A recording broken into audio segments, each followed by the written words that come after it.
Hai moitísimo talento en Galicia, o decimos sempre, e o que hai que facer é fomentalo, estimulalo, que a xente máis nova, dende casi as primeiras idades, dende que entran na súa vida escolar, pois poidan ir coñecendo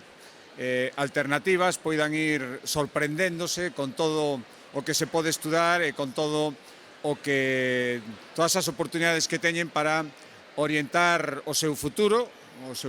tanto no ensino, nas ensinanzas que queren recibir, como incluso despois o seu futuro profesional. Por eso, creo que as tres áreas que se desenvolven no acto que durante estes días está tendo lugar na Cidade da Cultura, polo que pasaron a máis de 3.000 escolares, se non me engano, 6.000, perdón, todo o que ten que ver coas ensinanzas artísticas, todo o que ten que ver coas ensinanzas deportivas, todo o que ten que ver cos idiomas, ese campo de tantísimo futuro como os idiomas, é o que lle queremos mostrar e ao mesmo tempo facer equipo, non só coas Conserías de Cultura e Educación, con todos os centros de ensino que en Galicia se dedican a estas tres áreas, senón tamén, por suposto, cos docentes e incluso coas familias. Isto, ao final, é unha cuestión de ir acompañando esa vocación, estimulando aqueles que queren coñecer máis, formarse máis e deciris que aquí teñen unha enorme oportunidade. Dende este curso que empezou, como saben,